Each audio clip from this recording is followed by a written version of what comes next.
So, Emil, tell us a little bit about AI Autopilot and what are you doing with it today and what is your vision for it? Hi, Madhur. Thank you for that. So AI Autopilot is a ticketing automation platform built with AI first. Our goal is to automate the ticket triage and ticket dispatching system for MSPs. We're also introducing AI assistants in the platform, which allows people to use AI in order to help them to create tickets and troubleshoot issues. We are building a modern platform for MSPs to automate their ticketing, and we're using AI to do it. Okay. And from what I understand, Emil, like one thing that is really cool is you also have an MSP yourself. Like I think ETEC 7 is your MSP. How are you using your MSP as a way to, make AI Autopilot better? So we do have an MSP, ETEC 7, and we have basically a testing ground where we've tested all the different possibilities, and we're using it internally to automate ticket triage and automate dispatching. It helps us understand what works and what doesn't, and it really saves us time in order to bring new features to the market based on our own needs. Everything that we've built was born out of necessity, which is usually something that leads to a good platform or a good product. And so now, are you looking to sort of partner with other MSPs in order to kind of like work with them to continue to like develop the product, or what is the business thought there? So the business thought is to work with other MSPs to give them the same tools that we now have to automate the ticket triage process and the dispatching process. We want to bring the benefits of AI and large language models to IT companies to Hmm. assist their users, to assist their technicians, and to assist their customers. Our goal is really to provide this technology for MSPs and automate. Yeah. So that's a great lead in actually, because you almost read through my what was going to be my next question is, what are the different areas in the world of an MSP that AI can play a role in making making their business more efficient, more profits? So that's an interesting it's an interesting question because the more we're doing in this platform and in AI, and the more we're learning, the more we realize how many different areas that AI can touch upon in our business in an MSP. So the ones that come to mind the most would be like the business process automation, like what we've done is the ticket categorization, ticket prioritization, and then the chat bots or AI assistants that can really help a user describe their issue and Hmm. a technician to troubleshoot their issue. But then we have things like cybersecurity, where you can analyze lots of the data that comes in from the logs and all of the information that flows with the alerts. And instead of a person sitting looking through them, you could have an AI assistant review all of these things and give you actionable steps on what to do next. Yeah. Also, what I was thinking is, let's say a business owner wants to do a cybersecurity assessment, you can have an AI assistant that gives you that assessment. And that's one of the things that we've also done. And then another Interesting. thing is things like training, technicians, security awareness training for your users. It could be like a dynamic training system that could help you. I think so around those areas with training, Hmm. instructions, conversations with clients and prospects, and data analysis for security, network, and other business processes. Of the areas that you've identified where AI can assist with MSP automation, what do you think is the current state of usage and tool development? I think it's just beginning because there wasn't a lot of activity around AI before the release of ChatGPT.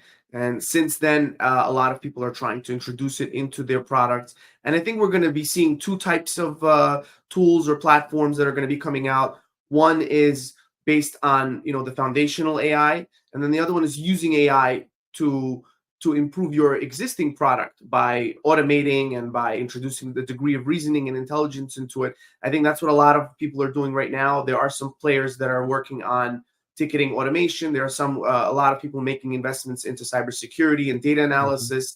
And I think right now is just the beginning. We have a lot of opportunities that everybody can explore over the next few years.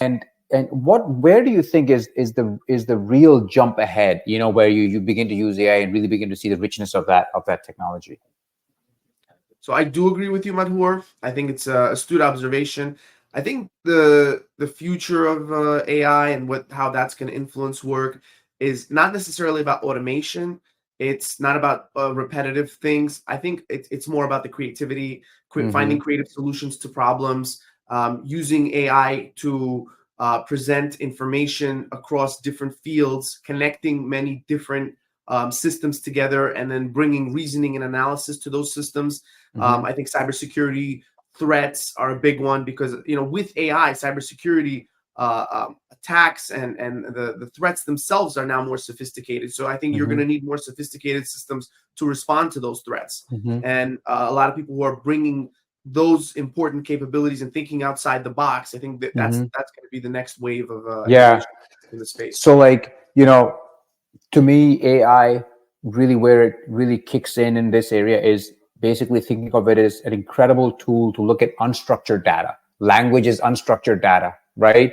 Right. And I think that the moment you think about how dense unstructured data is, and we realize that most of the time we just end up looking at it through fields and rows and columns, but now you open up the whole box and say, I can look at all of this unstructured data using it. The real power of the tool becomes revealed, and then you realize it's automation is just like one piece of it. It's the richness of the information that it's extracting that's so powerful. And you guys are really putting this in front and center in your tool and how you're thinking about developing the tool, right? That's what makes it really so different from what's out there in the marketplace. Agreed. So I think data is the currency of AI, and I think of today's technology. The more data you have, the more information you can gather, and then the more you can make of it. This unstructured data that's sitting in so many places where people are not making use of it can now be tapped for other potential opportunities and things that you couldn't see before. And AI will certainly play a role in that. I do believe that. I also think the speed at which it can do that is a really important Yeah. factor. Not just that it can do it intelligently, but that it can do it faster than what we have now, traditionally speaking, with teams and people. It Yeah. takes time to really glean that information, and Yeah. that time to get things done is really important in business. I also think that when the foundational models and the AI hardware and infrastructure improves, I think we'll see a better usage of the tools, and Hmm.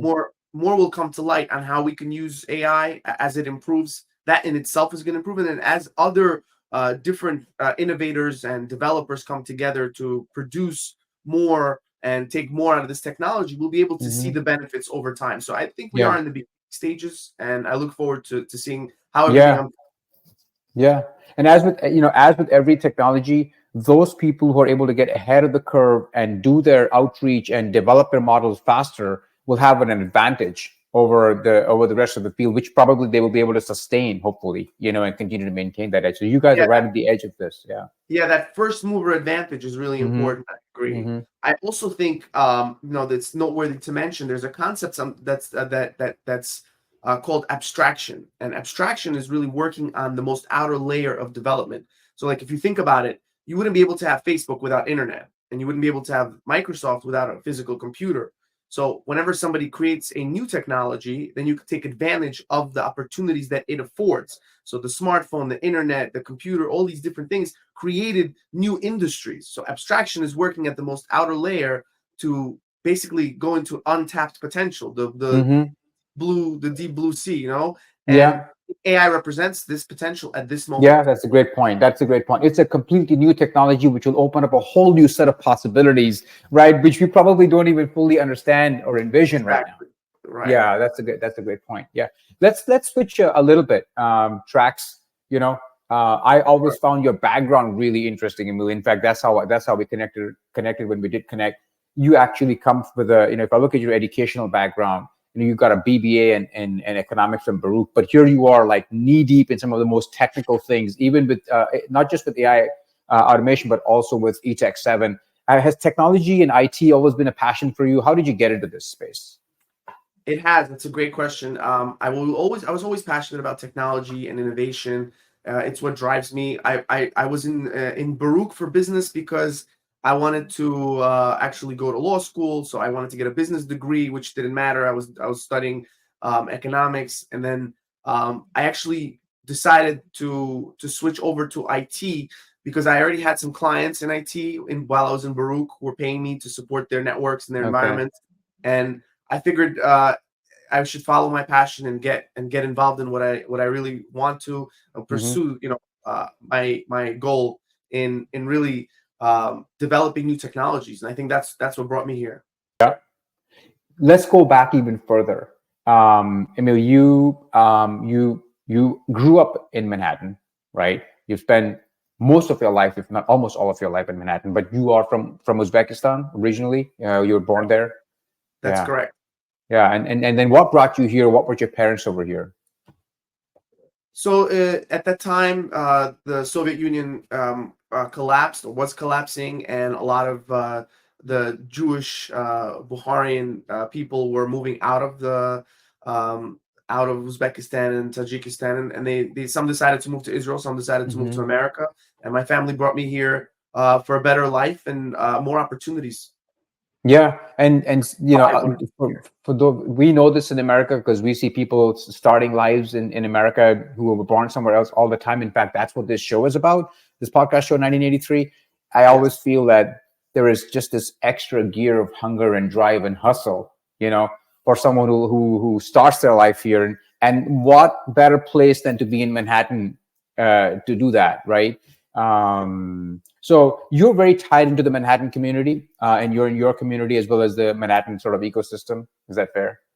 Yeah, that's fair. Yeah, I've been here. I went to high school here, Talent Unlimited High School. yeah, I went to Baruch here, and I've been yeah, working there for about 14, 15 years. So yeah, most of my adult life has been spent coming to Manhattan for the bigger part yeah, of. yeah. And the client base that you have at ETEC 7, is it a New York area based client base, or Manhattan based client base? Is it reflective of the economy over here?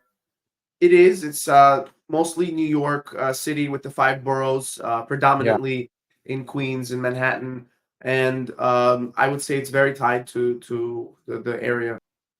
I know, Emil, I know you and I have broken bread together. We've spent time with your family together. I know you're a person who is very deeply connected to his faith as well. What is something from your faith that guides you on an everyday basis? I know you've shared this with me, but share it with our listeners. Sure. So we mentioned that God created the world with speech. That was the language of creation. The vehicle for creation, rather. And I think that AI presents an opportunity to do the same thing. Today we can create essays and articles and anything you want with a prompt, with a simple prompt. You can just do the same thing with videos and pictures. And the opportunity that I think awaits us is that we can be able to do almost anything with speech with a simple prompt, and that Hmm. connects back to the wisdom of how God created the world using speech. And I think that that's a beautiful way to unite my faith with what I'm doing. Yeah, because I think you were saying that in your faith there is a saying which says that you work through your speech, or speech creates work. I think it's along Yeah, I those said lines, right? Yeah. when we say ABRA Ca DABRA, Oh, yeah. that that means I create as I speak. And ABRA. what an incredible thing to say, because I mean, in the AI space with generative Gen AI, I mean, that is literally how work is going to start happening. It's through speech. So Agreed. very very insightful for Faith to have said this so many years, so many hundreds of years ago, and I feel like now we're right back to that initial state. Emil, thank you so much. I really appreciate your time and sharing a little bit about yourself and your business and your vision for the AI space. I really look forward to hearing from you in the future, staying in touch, and wish you all success with your business. Thank you, Madhur. I wish you success as well. Pleasure speaking with you, and have a wonderful time. Thank you so much, Mo. Take Thanks. care. Bye.